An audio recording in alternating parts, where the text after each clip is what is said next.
You guys remember the Beijing Olympics with Michael Phelps? He was going for the 7th gold medal. Mark Spitz was the only other racer up to that point to win 7 medals. So if he got a gold in this event, he would win. And this was the event where he won by hitting the wall as hard as he could, and the other guy was gliding in. And Mike Phelps won by 1/100th of a second. Do you remember that race? Yeah. Number 1 gets everything.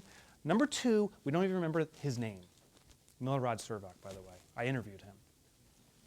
The best in the world. If you're not the best in the world, you're number 2, which means you're a loser. Right? All the winnings go to the number 1 guy. Number 2 gets the scraps, and number 3 and everyone else gets the bone if there's even a bone left. There's nothing that goes to the losers. You got to be first or you're done. At least that's what I thought. My son Jake was 7 years old at the time. And I looked at Jake, I said, this is horrible. It's over for everybody else. I said, Jake, you just witnessed the best in the world. And it's amazing what you can learn from 7-year-olds. Because my son, Jake, looks up at me. He goes, he's not the best in the world. He goes, Jimmy Michalowicz is. I'm like, who's Jimmy Michalowicz? He's like, he's the guy at the lake. He can swim the entire lake. He's the best in the world, Dad. I'm like, 7-year-old Jimmy Michalowicz.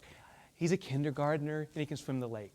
I said, if Michael Phelps came to that lake, he would kick Dork's ass. Which you shouldn't say to a 7-year-old with your wife there, because she was pissed when I said that. And then Jake said the most profound thing he ever could have said to me. He looks at me and goes, Michael Phelps has never been to our lake, Dad. The best isn't the best in the world.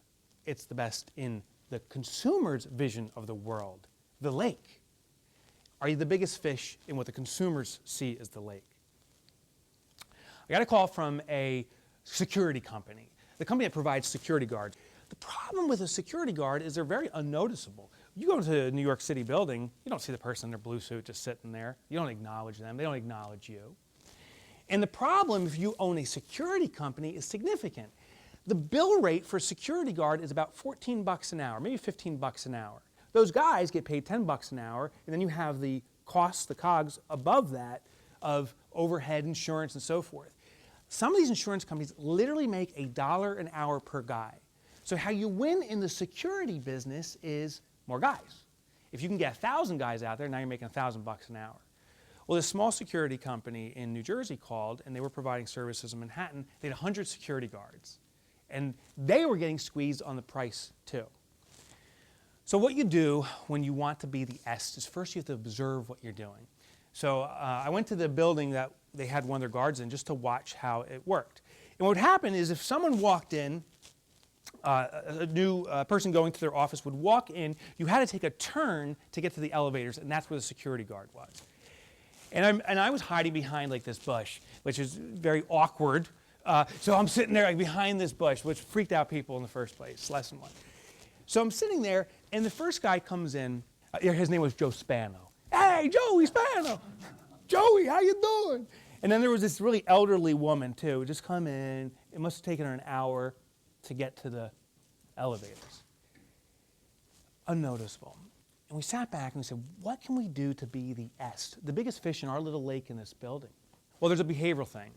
And there's a behavioral tendency we all have, it's hardwired into us from caveman days, that when something unexpected happens, we catch it. You know, as we're sitting here right now, we're all kind of looking, someone making notes, maybe a few people texting. It's kind of expected, it's noise. But if someone walks in that side door, all of our heads automatically turn. We actually can't even prevent ourselves from turning because it's unexpected. So knowing that behaviorally, we said we're going to change things in the security company. We took that guy, his name was Frank, we took him out of his blue uniform and put him in a suit. We get him a briefcase, we get him sunglasses, and we got him like one of those little ear doohickey things. And we said, just sit there. And this is true, it was freaking hysterical. Because it was around the corner, when people came, I wanted Frank to be on his like ear doohickey going, like, you know, like being CIA-ish. But he couldn't see him coming. So we had this app on iPhone where you shake the app, like the phone, and it'll shake his phone in his pocket.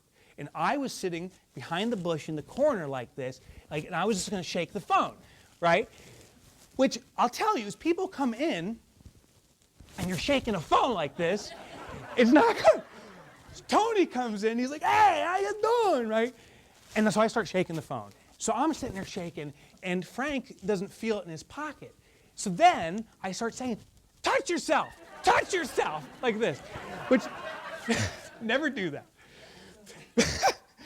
Tony comes around the corner, Frank touches his ear, and Tony goes, I gotta go, and puts his phone down and runs into the elevator. More miraculous, this elderly woman, she comes around the corner, she sees it becomes like an Olympic hurdler. She dives over, runs into the elevator and goes up. And we all know what was going on upstairs. The talk around the water cooler.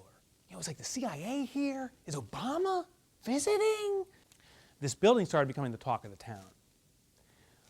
Occupancy rates, as you know, this was quite a while back, 2008-ish, horrible. This building was experiencing 50% occupancy rate, which, Michael, you can speak to, is bad. Yeah, very bad. This building, over the next 6 months, we did this for a 6-month beta, started getting more occupants. After 6 months, the building management called the security company and said, hey, we got something going on here. We know what you guys are doing. You're packing the building because you're dressed like the CIA. You have become our best marketing piece. What do we have to pay to keep this going? And we moved our rates up about $6 an hour, just by dressing differently. That's how you become the est. No one cares we're a security company. No one cares about accounting or jewelry or anything. What we care about is that little thing that makes the difference because it catches our attention. How can you be radically different so people turn their head and look at you?